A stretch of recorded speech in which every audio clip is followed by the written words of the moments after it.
ada sekolahan-sekolahan seperti sekolahan Bina Bakti yang di Kuburaya. Itu ada teman-teman dari luar negeri datang, itu anak-anak nyambutnya pakai barongsai, Bang. Oh, dari pelajar-pelajar itu? Pelajar-pelajar itu. Jadi tamu-tamu itu merasa senang. Ini loh kok beda ya di Indonesia ya. Ini kok di daerah satu-satunya mungkin hanya di Kalimantan Barat di Kuburaya saja ini yang dinyambut oleh barongsai sama naga. Nah, ini salah satu daya tarik juga gitu.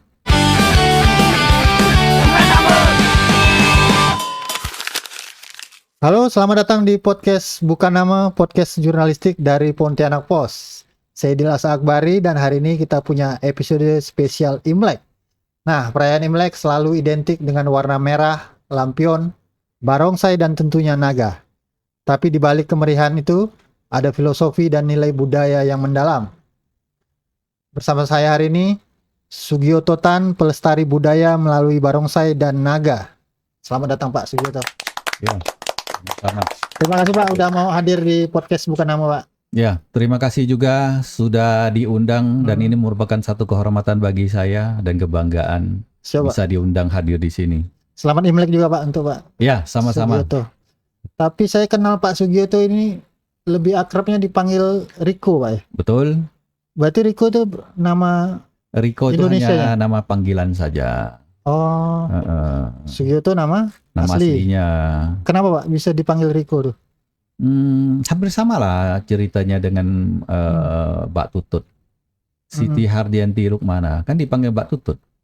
Berarti singkatannya? Enggak, dia dipanggil Tutut gitu kan nama panggilannya, nama akrabnya lah. Kalau saya tuh dulu tahun sekitar 80 lebih sedikit tuh yang waktu main HT walkie talkie. Nah, itu kan nggak boleh pakai nama asli. Jadi saya nggak bisa gimana ya bohong orang nama saya itu dan ini. Ketemu teman saya namanya Niko. Beliau bilang, udahlah kalau begitu saya kasih kamu nama aja. Kalau kau tak bisa cari nama seorang, kasihlah nama Riko. Mulai saat itulah Riko sampai hari ini. Oh, itu cerita singkat. Gara-gara main HT? HT. Itu apa Pak? Hobi atau apa? Kebetulan waktu itu kan masih lagi zaman-zamannya ya orang main HT. Sekarang kan orang udah zaman main HP. T-nya sudah hilang, ganti dengan P. Era HP jadi era HT jadi era HP. Iya, gitu. Oh, main-main bukan pemadam Pak, bukan.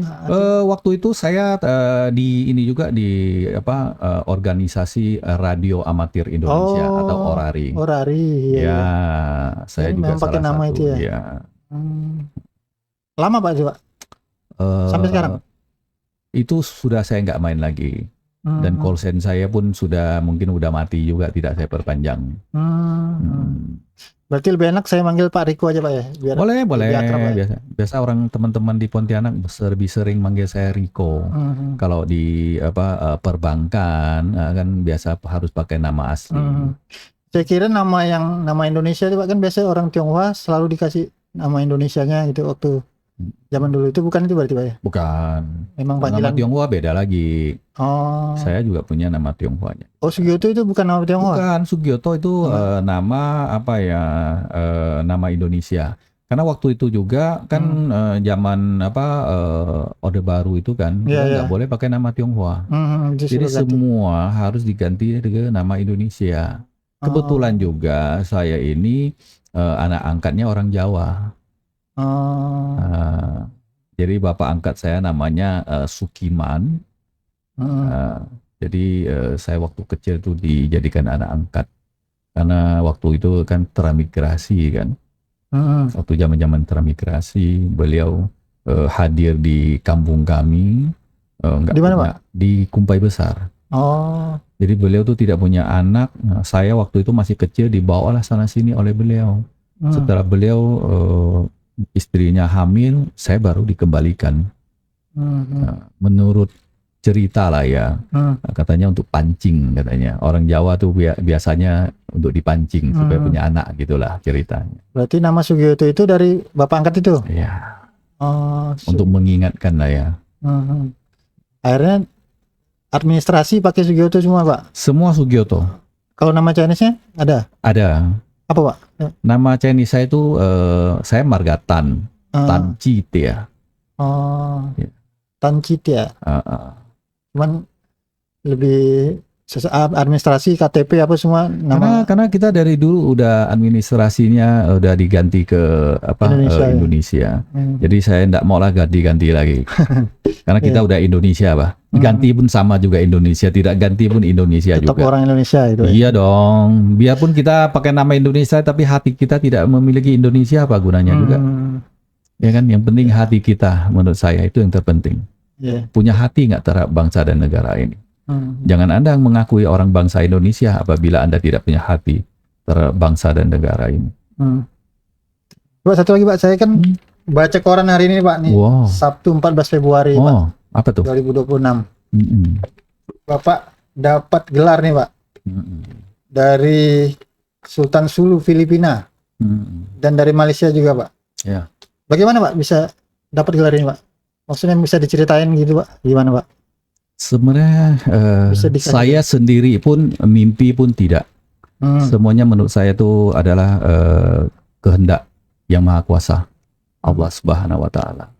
Jadi kebetulan kita juga ada kegiatan di KL, beberapa kegiatan yang sedang kita lakukan. Pas dalam kegiatan itu ada teman-teman juga kenal sama beliau. Waktu itulah kita bareng kenalan sama beliau. Siapa nih Pak? Sultan Sulu itu? Sultan Sulu. Jadi perkenalan itulah membuahkan hasil silaturahmi yang baik. Tentu sebagai seorang raja atau seorang sultan juga bisa melihat sampai seberapa sih orang ini. Apa sih yang dilakukan? Bagaimana sih kelakuannya, tutur katanya? Apalagi sekarang sudah zaman teknologi kan. Beliau tinggal searching saja siapa saya. Sudah tahu track record saya seperti apa gitu. Sehingga beliau memutuskan untuk memberikan satu gelar kehormatan lah sebagai tanda keakraban lah. Sebagai keluarga besar kerajaan, beliau memberikan saya satu gelar yang menurut saya itu cukup amat sangat tinggi gitu. Karena di dalam kesusunan kerajaan itu Pehing Sri itu udah paling tinggi Bang. Pehing Sri itu. Pehing Sri. Jadi di bawah itu ada Dato Sri. Nah, ini udah yang tingkatan yang paling tinggi. Artinya ini sebuah pengakuan apresiasi beliau terhadap kinerja kerja saya, yang mana di dalam track record itu bisa dilihat dengan jelas di media-media gitu kan. Ini yang membuat saya bangga secara pribadi, dan ini juga merupakan satu kebanggaan bagi masyarakat Kalimantan Barat bahwa ada seorang warga masyarakat Karbar ini, khususnya Kota Pontianak ini sangat dihargai sampai ke nasional, ke Filipina, internasional lah ya Pak. Internasional sudah. Ini kan sebenarnya satu kebanggaan juga bagi masyarakat Kalimantan Barat ini, bukan bagi saya sendiri saja. Gitu. Oleh sebab itu saya selalu berharap, ya jangankan saya saja, mungkin dengan saya ini sebagai contoh, sebagai motivasi lah bagi anak muda yang lain agar bisa berkarya lebih banyak, sehingga juga kedepannya bisa juga dianugerahi gelar kehormatan juga, baik di dalam negeri maupun luar negeri. Kalau di dalam negeri saya sudah dianugerahi gelar juga Dato Sri di Kerajaan Tayan Pakunegara yang kemarin. Berarti di luar negeri juga ada. Ya, ini makanya saya tadi katakan bahwa ini adalah satu kebanggaan bagi kita, bukan bagi saya saja, tapi bagi Kalimantan Barat, bagi Indonesia. Karena ini merupakan satu pengakuan, yang mana pengakuan itu juga terregistrasi juga. Jadi bukan hanya memberikan gelar seperti itu saja, tapi dia di situ ada registrasinya juga. Tercatat lah gitu ya. Tercatat. Resminya. Iya. Jadi tidak segampang yang kita bayangkan. Saya mau kasih gelar, kasih udah, nggak bisa. Berarti Pak Riko pernah ke Filipinanya, ke Kerajaan Sulu? Saya belum pernah pergi ke kerajaan. Malah ketemunya di Malaysia. Malah ketemunya di Malaysia. Pas kebetulan yang tadi saya katakan, kegiatan itu. Kita ada kegiatan, beberapa kegiatan di sana. Langsung dikasih di sana berarti Pak ya? Ya. Karena saya bilang Berarti apa yang dikehendaki Allah itu tidak bisa dibantah oleh manusia. nggak nyangka Dan lah kita ya. pun tidak menyangka, mimpi pun saya tidak ada. Kayak kemarin saya dapatkan gelar Datuk Seri oleh Kerajaan Pakunegara Tayan juga. Di dalam mimpi saya pun tidak, di dalam angan-angan saya pun tidak ada. Ya, tapi semua saya yakin adalah kehendak Tuhan yang Maha Kuasa, Allah Subhanahu wa Ta'ala. Karena itu pemberian orang kan. Kita Iya, pun nggak bisa mengaturnya kan. iya. Pengakuan dari orang gitu. Iya, makanya saya bilang orang selalu menganggap saya adalah sebagai seorang tokoh masyarakat, tapi saya sih bilang saya malu, saya belum sampai ke situ, tapi saya akan berbuatlah yang terbaik yang bisa saya buat untuk daerah inilah. Jangan kita berbicara soal bangsa dan negara, tapi kita berbuat dulu untuk daerah kita ini seperti apa, baru kita cerita yang lebih dalam lagi. Siap Riko. Iya. Pak, ini kan kita di momen Imlek nih Pak, Iya. spesial nih episode ini. Mungkin apa Pak makna Imlek bagi Bapak Pak? Secara pribadi Pak. Bapak. Makna Imlek bagi saya secara pribadi adalah di dalam satu tahun ini adalah ya tempat kita untuk bersiraturahmi dengan saudara-saudara kita.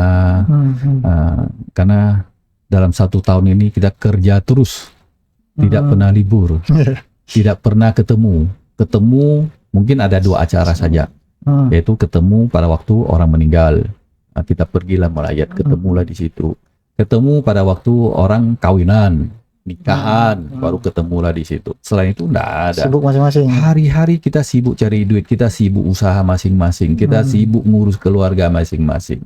Inilah sebenarnya momentum yang baik kita bersiraturahmi, merajuk kembali persahabatan, rasa kekeluargaan, sehingga di mana ada miskomunikasi itu dapat kita hilangkan gitu. Itu maknanya secara intinya lah ya. Berarti Pak Riko merayakan Imleknya di Pontianak berarti Pak ya? Atau ada kampung? Saya orang tua masih ada, bapak sama mama masih ada. Setiap tahun saya tetap ketemu orang tua dulu lah, karena saya bisa sampai hari ini bisa berada di sini itu karena kedua orang tua saya. Tanpa ada mereka, tanpa ada saya. Oleh sebab itu saya harus sungkem lah ya, silaturahmi karena hari libur Imlek, membagikan rasa kasih sayang kita kepada orang tua, sanak keluarga, berbagi kasih lah intinya seperti itu. Di mana Pak orang tua Pak? Orang tua saya sekarang masih ada di Kumpai Besar. Oh masih asli di sana. Berarti Pak Riko dari kecil di sana ya Pak? Saya dari kecil di situ. Selesai sekolah, saya baru pindah ke Pontianak. Kalau Bapak melihat perbedaannya Pak, mungkin perayaan Imlek zaman dulu waktu kecil dibanding sekarang, mungkin ada yang bergeser atau gimana Pak? Atau sama aja? Kalau untuk perayaan Imlek ini ya tentu makin tahun makin berbeda, ya kan? Contoh lah misalnya kita kadang-kadang setiap tahun dulu hanya di kampung saja, di situ selesai, tidak kemana-mana. Tapi kali ini ya dengan perubahan zaman, ya, kadang-kadang kita selesai ketemu orang tua, kita berangkat ke luar negeri, jalan-jalan, liburan. Karena kenapa? Karena setiap hari kita kerja terus juga, tidak libur juga kan, stres juga kan. Nah, ini momentum untuk libur juga. Nah, terus yang lain-lainnya juga ya tentu ada perbedaan juga sih. Terus ada perubahan lah ya tiap tahunnya. Pasti. Selain berkumpul bersama keluarga, juga bagian dari untuk refresh lah ya Pak. Ya, contoh Jalan-jalan. aja dulu kita tidak pernah gantung lampion di tengah jalan Gajah Mada, gantung ketupat di Gajah Mada. Tapi dengan bertambahnya perubahannya zaman, era itu sudah kreasi masyarakat sudah berbeda. Ada keindahan-keindahan yang mau kita tampilkan di situ sebagai daya tarik, kan? Sehingga ya orang senang mau ke kota Pontianak. Gitu. Itu kan salah satu bentuk perubahan-perubahan dari zaman ke zaman lah ya. Yang penting nilainya tetap terjaga gitu. Nilainya pasti makna terjaga, gitu ya. makna nilai. Apa Pak yang Bapak harapkan Pak untuk generasi mendatang Pak, menjaga nilai Imlek ini tetap utuh lah gitu? Ya, Tidak ada perubahan. Saya sih berharap ini kan tradisi kan yang turun temurun. tentu kita juga berharap kepada teman-teman senior-senior kita dapat memberikan pemahaman-pemahaman kepada anak cucunya, sehingga tradisi ini dapat terus berlanjut. Penghormatan kepada orang tua atau nenek moyang kita, sehingga jati diri kita masih terjaga walaupun zaman sudah berbeda. Sehingga jika turun-temurun ini kita dapat terus melakukan kegiatan-kegiatan keagamaan, kebudayaannya masing-masing. Sehingga ini juga merupakan salah satu daya tarik wisata juga kan buat bangsa dan negara ini. Karena unik lah ya di Pontianak ini dibanding daerah lain kan. Iya dong. Berarti Bapak kalau anak dan lain-lain di sini semua, Pak? Anak di sini. Oh, dua-duanya di sini. Tidak perlu ada yang pulang ke Pontianak gitu ya? Enggak. Lebih mudah lah kumpul lebih Imleknya. mudah kumpulnya di sini. Paling pulang ke Kumpai aja tadi, Pak ya? Ya, paling pulang ke Kumpai. Pak, kalau di setiap Imlek itu kan selalu ada ciri khas tuh, Pak. Kayak naga, barongsai, lampion, dan warna merahnya mungkin kan yang paling itu. Kalau naga sendiri, Pak, apa tuh, Pak, maknanya? Mengapa harus ada naga di setiap perayaan ini, Pak? Naga itu kan menandakan kemuliaan, Bang. Jadi itu kita buat acara ini tuh mulia lah, sakral, acara sakral lah. Kayak kita memasuki bulan puasa, mau Idul Fitri, banyak kegiatan-kegiatan sakral yang kita lakukan, itulah kurang lebihnya seperti itu. Cuma kan masing-masing kebudayaan, kepercayaan kan yang berbeda, itu aja sih. Kalau secara orang awam tuh, Pak, simbol apa tuh, Pak? Supaya kalau secara orang awam itu naga itu simbol kejayaan, simbol kekuasaan. Karena kalau menurut kepercayaan orang Tionghoa itu Raja Langit, tofinya itu di atasnya naga. Padahal itu Raja Langit. Raja Langit di atasnya ada naga. Iya. Berarti lebih tinggi lagi. Itu sangat tinggi, sangat dihormati gitu. Nah, makanya di dalam kegiatan itu ada namanya acara buka mata. Jadi kita mengundang rohnya naga itu masuk ke replika naga tersebut. Itu sebelum Imlek ya? Itu setelah Imlek 13 hari. Sebelum Cap Gome. Sebelum Cap Gome. Kalau Cap Gome itu hari ke-15, tapi ini hari ke-13 udah mulai buka mata. Apa tadi, Pak, maksudnya, Pak? Buka mata itu, Pak? Buka mata itu ada kita mengundang itu kayak rohnya naga itu masuk ke replika naga itu gitu. Semuanya harus tatung. Oh iya. Dan naga itu ada dua. Karena saya di Fobi. Di Fobi sendiri kita ada namanya naga perlombaan.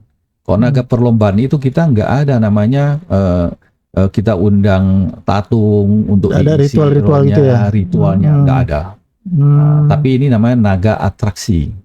Yang kita lihat nanti itu namanya naga atraksi.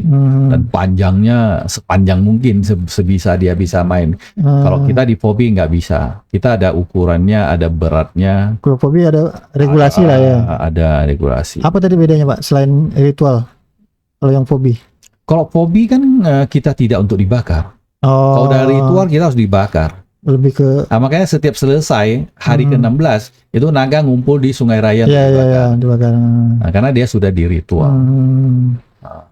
Tapi untuk perayaan ini semuanya main itu, Pak, naga-naga ini? Main. Semua main. Yang tidak ritual juga dia ikut main. Kalau tradisi naga ini, Pak, memang asli dari negara dari tanah Tiongkoknya atau di Indonesia ini beda, Pak? Memang tradisinya ada di Tiongkok, tapi sekarang di Tiongkok sudah kurang.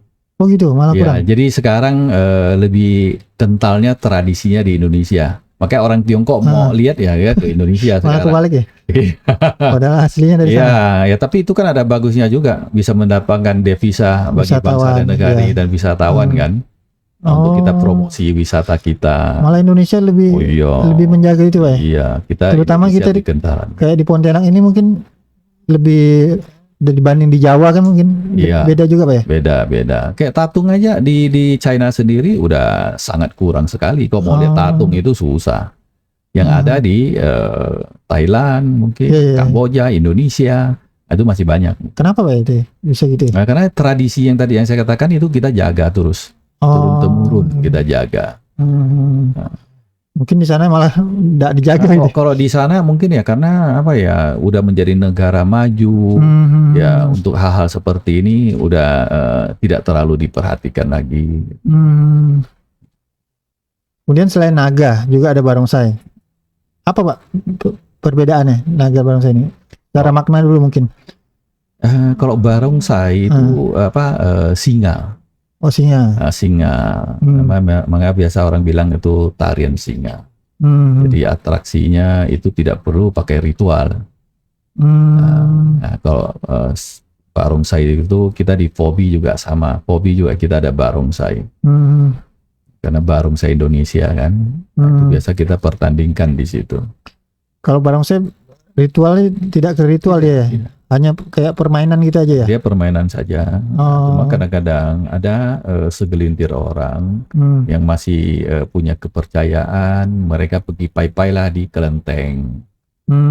Ada yang dikasih tapi kalau kita di Fobi sendiri kita tidak ada hal-hal seperti itu. Hal-hal yang mistik-mistik seperti itu ya tidak kita lakukan lagi. Kita lebih profesionalnya ke olahraga. Olahraga prestasi namanya. Iya, karena ada pertandingannya ya. Iya, karena itu prestasi. Tidak semua orang bisa seperti itu. Misal loncat di atas tiang.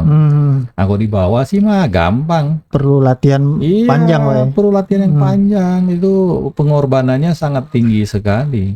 Berarti di Fobi ini ada pertandingan naga, ada pertandingan barongsai gitu? Ada. Kita ada perlombaan naga dan barongsai di sana. Gimana tuh, Pak? Dia ada barongsai, ada pekingsai juga.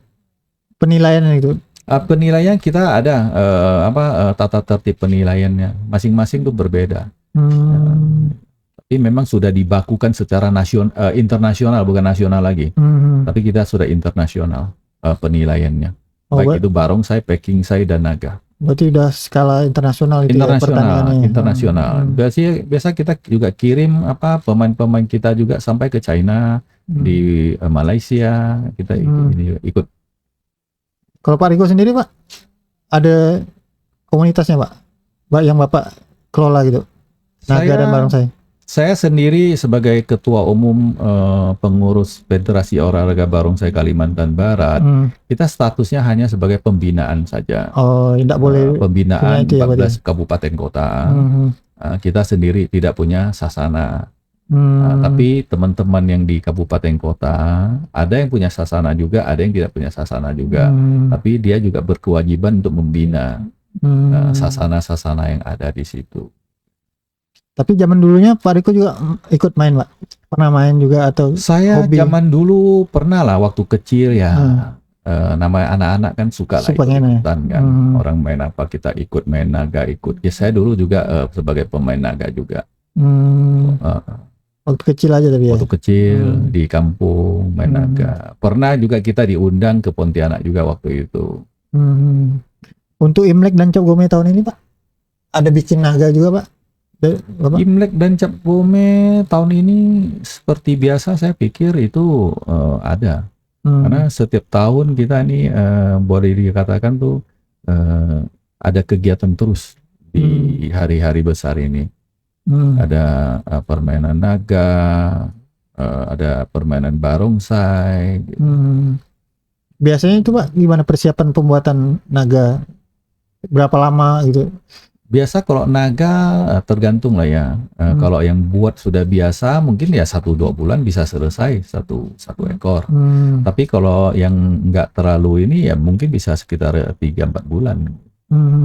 Tergantung yang buat juga lah ya. Kebanyakan yang buat ini kan mereka ini ya apa dari pemadam ya Pak kalau di Pontianak ini ya? Kalau di Pontianak ini yang lebih banyak punya naga itu tentunya dari pemadam kebakaran. Kenapa tuh Pak? Karena pemadam kebakaran sendiri dengan melalui kegiatan atraksi naga ini bisa menunjukkan jati dirinya juga bahwa ini ada dari pemadam mana. Terus di sisi lain pemadam ini kan kegiatan sosial yang tidak ada pendanaannya. semua mengharapkan bantuan dari orang, terutama bantuan daripada pengurus itu sendiri. Padahal kegiatannya kegiatan sosial untuk memadamkan api, selamatkan harta benda orang, setelah ada musibah, kan?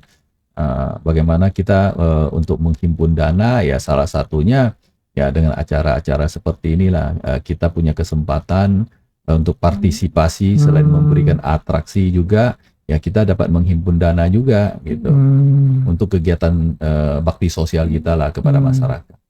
Berarti mereka buat ini dari mana Pak biayanya misalnya? Ngumpulin biayanya biasanya kalau memang belum ada biaya ya kita pengurus keluarkan biaya dulu.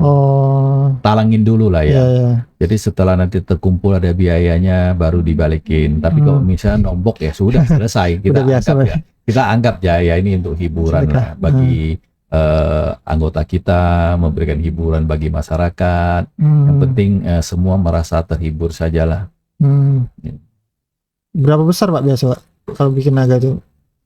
Kisaran harganya? Tergantung ukuran lah ya. Ukurannya. Kalau dia ada belasan juta, ada 230 juta, ada 450 juta. Kalau makin panjang kan pemakaian bahan kan makin banyak kan, kain apa semua. Itu mempengaruhi biaya. Tapi kalau bahan-bahan itu didapatnya gampang Pak? Maksudnya kalau bahan di Pontianak ada ya?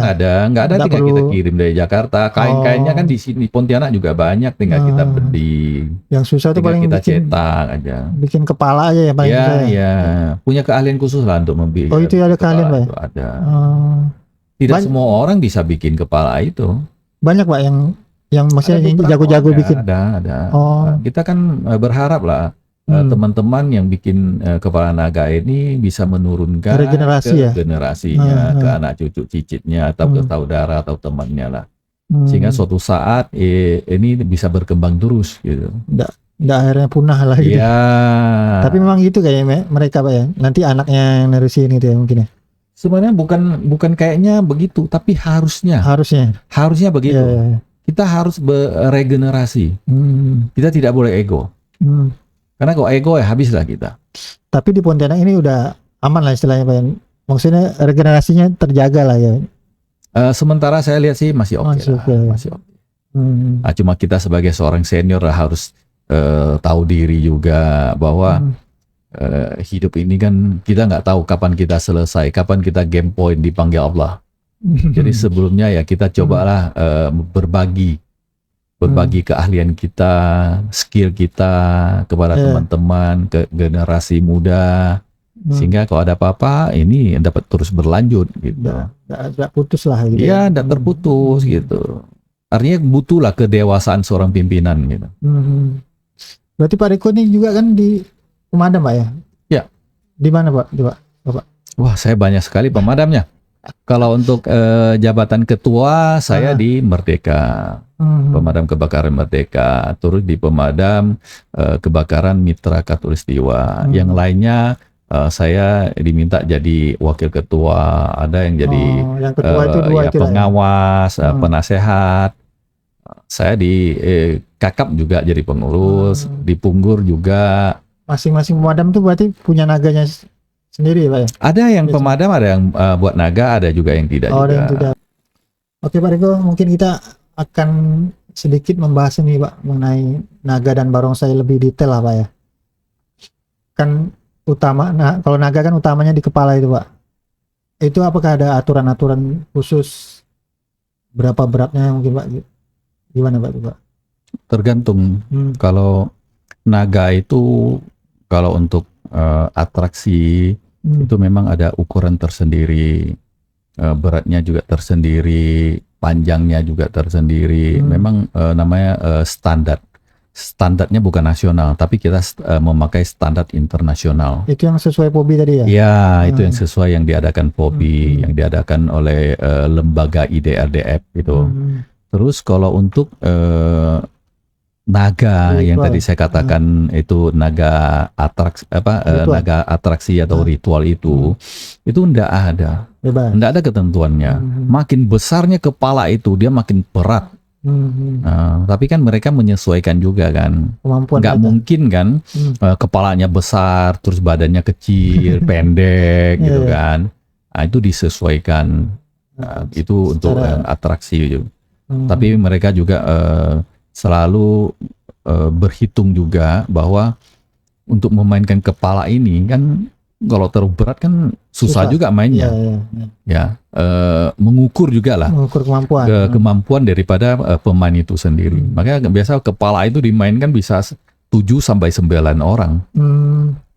Kalau yang ruas-ruas itu hanya beberapa orang saja. Misal Iya, 3 atau 4 orang aja untuk gantian. Tapi kepala itu biasa Jadi nggak banyak bisa. diganti. Itu banyak biasa di atas 9 kadang.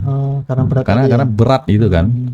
Nah, tapi kalau dia ringan kepalanya itu ya dia sendiri aja bisa. Main beberapa kali dia bisa. Ada detail-detail khusus Pak di bagian-bagian kepala, mungkin ada bagian Nggak ada. mata apa maknanya? Nggak gitu? ada. Nggak ada ya? Kalau naga itu secara mendetail itu kan tergantung dari para pembuat itu sendiri bagaimana imajinasi dia. Pembuat naganya taringnya jadi bengkok, ada yang taringnya lurus. Berarti tergantung Terus pembuatnya ada, ya? iya, terus ada hidungnya besar, ada hidungnya nggak besar gitu. Jadi nggak diatur lah ya, bebas lah. Nggak ada diatur itu bebas. Imajinasi lah. Imajinasi pembuatnya gitu ya ya. para pembuatnya itu. Karena dia tidak diadakan untuk perlombaan internasional. Kalau perlombaan internasional tentu harus ada kesamaan. Karena membedakan itu nanti ya mungkin tata cara atraksi itu aja yang dinilai kan. Kalau ini kan enggak. Ini hanya memberikan hiburan saja bahwa naganya besar. Panjang gitu. Bersinar sampai sekarang kan pakai lampu apa gitu. Iya, karena dimainkan di malam. Tapi kalau main siang pakai lampu kan nggak kelihatan. Nah, makanya lebih biasanya orang tuh lebih senang lihatnya tuh di malam hari karena dia ada lampu, sorotan lampunya tuh kayaknya tuh naga itu hidup gitu. Kalau bagian-bagian kepala itu nggak ada simbol-simbol khusus Pak? Kayak misalnya ada janggut naga tuh yang orang sering ngambil, itu apa maknanya Pak? Biasa kalau untuk janggut naga itu kadang-kadang orang Tionghoa sendiri punya kepercayaan lah ya, bahwa janggut naga ini yang sudah diadakan ritual itu ada maknanya untuk keselamatan, untuk jaga diri. Jadi orang ambil naganya dibelitlah ke tangannya, kayak gelang. Terus untuk anak-anak kecil biar tidak diganggu sama yang orang yang tidak kelihatan itu gitu. Contohnya seperti bagian itu. dari kepercayaan. Bagian dari kepercayaan lah dari teman-teman etnis Tionghoa. Kalau barongsai Pak sama juga ya? Kalau barongsai kan dia nggak dicabut jenggotnya. Nah, maksudnya aturan-aturan barongsai itu kepercayaannya adalah bahwa orang mau buka toko, buka kantor, diundanglah ke sana untuk mengadakan pembersihan lah gitu. Sehingga kalau ada makhluk-makhluk halus di situ bisa pergi. Wow, ini ada barongsai. Jadi rasa kepercayaan saja sih. Kalau aturan pembuatannya Pak, barongsai? Barongsai juga sama. Kayak naga juga. Kalau barongsai itu lebih lebih standar. Dia standarnya mereka yang buat barongsai ini kok dulu kan tidak ada standar kan. Nah, sekarang sudah ada standarnya, standarisasi bawa barongsai. Karena barongsai itu sekarang orang yang sering bermain itu dia bisa ke perlombaan dan atraksi. Pertunjukan. Jadi dia beli yang standar semua. Kalau pemainnya Pak, ada aturan mungkin harus laki-laki, perempuan? Pemainnya tidak, bebas. Kita ada pemain cewek juga. Ada. Selama itu orang dia mau belajar, baik itu cewek atau cowok sama saja. Karena sekarang udah emansipasi wanita. Jadi cewek juga boleh gitu. Karena ada perlombaannya jadi kayak atlet lah mereka gini ya Pak. Tahun kemarin ada aja emak-emak yang main barongsai. Iya. Mama. Iya. Memang dia pemain juga. Iya. Dia kemarin ada main barongsai, terus sebelumnya ada belajar juga di kelenteng yang di Es Parman itu malam-malam belajar. Itu juga kemarin waktu itu kok nggak salah ada diwawancara juga sama teman-teman dari media. Emak-emak belajar main barongsai. Jadi semua kalangan boleh lah ya Pak ya? Boleh. Jangankan etnis Tionghoa, Aceh sendiri aja punya pemainnya orang Aceh. Iya, iya. Pemain tambulnya juga cewek, orang Aceh juga. Nah, kita kemarin juga pernah orbitkan mereka untuk bertanding di China. Dan waktu itu dapat juara 3 kita. Dari Aceh itu? Dari Aceh. Jadi barongsai sekarang tidak identik dengan orang Tionghoa Suku atau tertentu, suku ya. tertentu. Semua Siapapun bisa. Udah kayak yang mau main olahraga umum ya? boleh saja. Dulu juga kita sering waktu kita di Yayasan Budi Agung ya, kita sering juga melatih pasukan seperti anggota Dengkap. Nah, kita latih kemarin supaya mereka bisa main barongsai. Sehingga setiap ada acara institusinya, ada panglimanya atau siapa ke sini, mereka punya barongsai sendiri untuk menyambut. Bisa main sendiri. Bisa main sendiri, akan hebat kan? Iya. Nah, contoh lagi, ada sekolahan-sekolahan seperti sekolahan Bina Bakti yang di Kuburaya, itu ada teman-teman dari luar negeri datang, itu anak-anak nyambutnya pakai barongsai, Bang. Oh, dari pelajar-pelajar itu? Pelajar-pelajar itu. Jadi tamu-tamu itu merasa senang. Ini loh kok beda ya di Indonesia ya. Ini kok di daerah satu-satunya mungkin hanya di Kalimantan Barat di Kuburaya saja ini yang dinyambut oleh barongsai sama naga. Nah, ini salah satu daya tarik juga gitu. Sehingga daya jual sekolah tersebut juga kan orang akan menilai bahwa di sana selain olahraga yang lain juga ada olahraga yang namanya barongsai dan naga. Gitu. Itu juga kita kemarin ikut pertandingkan juga di Gaya Mall. Nah, mereka kemarin khusus juga anak-anak sekolah juga. Terus kemarin laporannya ke saya dapat juara 1 apa juara 2. Itu masih anak-anak itu. Itu merupakan salah bibit-bibit juga oraragawan yang butuh kita bina juga menjadi aset bangsa ini untuk kita bertarung di kancah internasional, memperlukan nama Indonesia di luar gitu. Berarti Bapak melihat regenerasinya bagus lah ya Pak ya? Bagus sekali. Barongsai naga ini Pak ya? Saya selalu minat anak-anak gitu untuk main. Saya sendiri sebagai ketua umum selalu mendorong lah, di mana sekolah-sekolahan yang kepingin ada ekstrakurrikulumnya olahraga itu kita bantu. Saya minta teman-teman yang sudah mahir untuk memberikan pelajaran olahraga barongsai ini, baik olahraga barongsai atau naga. Kalau nggak bisa lagi, saya secara pribadi saya undang teman-teman yang di PB Fobi yang khusus memberikan pelatihan untuk datang ke Pontianak, memberikan pelatihan-pelatihan kepada anak-anak. Gitu. Ada juga teman-teman seperti yang Panjabakti juga mengundang masternya untuk memberikan pengajaran di sini, cara main naga yang benar. Wah, itu hebat juga. Itu udah banyak kayak gitu. Banyak. Saya juga kadang-kadang saya undang juga untuk pemberian juri, belajar juri jadi juri internasional. Biasa saya adakan juga. Kemarin juga kita udah pernah adakan di gedungnya Panjabakti juga. Kita bekerja sama dengan Panjabakti Pemadam untuk mengadakan pelatihan penjurian. Malahan waktu itu ada salah satu anak-anak Karbar ini yang nilainya sangat bagus, man cewek lagi. Yang waktu itu saya diminta oleh Ketua Panitia Surabaya untuk dapat dikirim berpartisipasi di dalam perlombaan Surabaya. Ini juga kebanggaan bagi juri, kita, ya sebagai juri pendamping, karena dia baru pertama kali kan, tapi nilainya sangat bagus. Jadi sekarbar nilainya paling bagus lah. Nah, kita kirim. Nah, sekarang saya juga sudah mengorbitkan beliau juga di kancah penjurian internasional. Kemarin kita kirim dia ke KL juga untuk belajar dengan Xiao Sifu, sehingga pulangnya juga dia dapat memberikan manfaat lah ya bagi teman-temannya yang lain, supaya teman-teman yang lain juga dapat mendapatkan ilmu yang sudah dia belajar dari luar negeri gitu. Banyak sih yang kita orbitkan supaya kedepannya kita sudah punya bibit-bibit penjurian yang hebat. Tidak hanya pemain, juri. Tidak, kita juga bukan mempersiapkan pemain saja, tapi kita juga mempersiapkan ada juri-juri kita juga yang hebat di sini.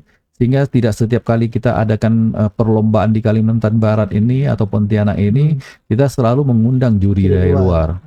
Bayar lagi kan pesawat PP, makan hotel, fee-nya lagi. Nah, kalau kita di sini kan kita sudah bisa hemat. Tidak perlu bayar hotel, hanya bayar fee tok. Sama makan lah, itu kan udah biasa kan. Artinya pesawat juga tidak perlu.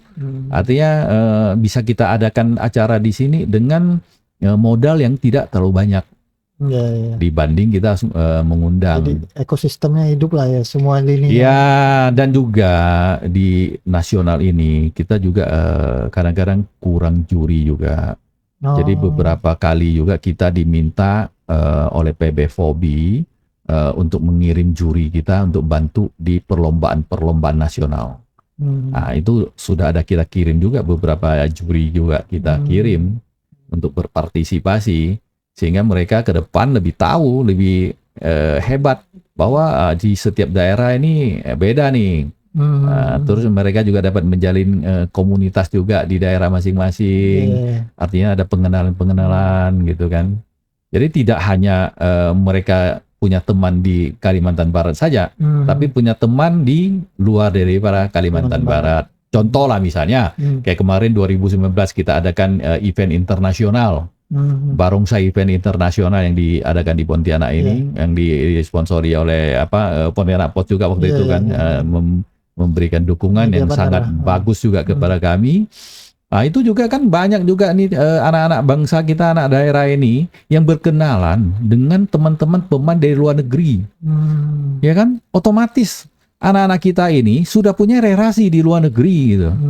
Ini kan merupakan salah satu yang poin yang baik juga yang didapat oleh acara ini kan. Untuk kemajuan olahraga ini ya. Nah, tapi kalau kita tidak ada melakukan event seperti ini, kenalkah dia? Nggak kenal. Contoh misalnya kemarin anak saya juga ikut terlibat di situ. Nah, dia punya teman di misalnya di Korea, di Hong Kong. Jadi membuka ini ya. Iya, membuka silaturahmi lah ya, jalinan komunikasi internasional gitu. Oke Pak Riko, mungkin ini yang terakhir Pak, kan budaya kita ini kan kaya sekali ya, terutama di Pontianak ini. Tidak hanya Tionghoa, mungkin kan etnis lain juga punya kekayaan budaya masing-masing. Mungkin khusus untuk yang Tionghoanya sendiri Pak, gimana harapan Bapak ke depan Pak, agar budaya-budaya kita yang kaya ini tetap terjaga terus mungkin? Jadi harapan saya ke depan sebenarnya bukan hanya budaya Tionghoa saja. Kalau hanya budaya Tionghoa saja kita jual ini, hanya dalam 1 tahun nih ada berapa kali sih kemudian event yang bisa kita jual. Tapi bagaimana kita merangkul semua ini, setiap bulan bila perlu kita buat event. Ada event dari etnis Melayu, etnis Madura, etnis Tionghoa, etnis Jawa, etnis Bugis. Sehingga setiap bulan kita punya acara, punya agenda budaya, agenda acara. Sehingga ini yang bisa kita jual, dan Pontianak ini nanti tentu akan hidup ekonominya. Banyak pendatang ke sini lihat acara, kita bekerja sama juga dengan travel-travel, kita juga mengadakan promosi-promosi juga. Jadi kita jangan hanya berbicara soal etnis Tionghoa saja. Etnis Tionghoa paling hari bacang, kue bulan, sembahyang kubur, cap gome, itu aja, udah selesai. Udah itu stop, nggak ada lagi. Nah, bagaimana yang sisa-sisanya ini kita tutup juga, isi. Jangan etnis Tionghoa saja. Jadi kita berbicara ya secara keseluruhan bahwa daerah ini bukan punya etnis Tionghoa. Anak bangsa ini semua berhak atas bangsa dan negara ini. Jadi bagaimana kita berkolaborasi dengan seluruh etnis yang ada, supaya ini semua dapat kita masing-masing lah ya, memasarkan budayanya, menjual budayanya sebagai daya tarik wisatawan. Nah, ini harapan saya. Jadi harapannya sepanjang tahun full gitu. Harus. Jangan hanya cap gome saja. Jangan hanya datang terus. Supaya tamunya datang terus, karena itu juga akan sangat menggerakkan ekonomi daerah. Apalagi kita sudah ada event tahunan yang terjadwal. Kita bisa bekerja sama dengan travel, kita panggil travelnya melalui beberapa organisasinya, kita promosilah di situ. Sehingga orang tidak hanya misalnya ke Surabaya saja, Pontianak ada acara ini loh, ini bulan ini, kebetulan bulan ini saya sempat loh, saya mampir ke Pontianak. Apalagi ada yang belum pernah ke Pontianak. Ada beberapa teman saya selalu sampai hari ini punya pikiran bahwa Pontianak itu sepertinya masih kayak apa ya, kayak hutan. Iya, tapi dia belum tahu Pontianak ini Belum sudah ada pernah ke- mallnya loh, mallnya gede lagi. Kan gitu kan. Nah, kita menghilangkan image itu. Kita secara tidak langsung mengundang mereka datang ke sini. Nah, ini kan merupakan juga membantu pemerintah daerah juga kan menggerakkan roda Ekonomi. perekonomian. Itu harapan saya. Sayang karena potensinya ada tadi Pak. Iya, potensi kita banyak sekali yang bisa kita jual. Nah, cuma bagaimana kita menjual saja, bagaimana dinas-dinas terkait ini mau berjuang, mau berusaha. Gitu. Siap Pak Riko. Baik. Oke, luar biasa sekali obrolan kita hari ini, dan dari makna Imlek, filosofi naga, sampai cerita naga dan peran Fobi dalam menjaga tradisi, sehat sekaligus prestasi. Kita jadi tahu bahwa di balik kemeriahan perayaan ada nilai kebersamaan, gotong royong, dan semangat melestarikan budaya. Terima kasih banyak Pak Riko yang sudah berbagi cerita dan inspirasi bersama kita di podcast Bukan Nama hari ini. Semoga apa yang kita bahas bisa menambah wawasan teman-teman semua, khususnya generasi muda, agar tetap bangga dan mau ikut menjaga budaya. Saya Idil Akbari pamit undur diri. Jangan lupa follow, subscribe, dan share podcast Bukan Nama. Dan kita akan ketemu lagi di episode berikutnya. Terima kasih. Terima kasih Pak Riko. Baik.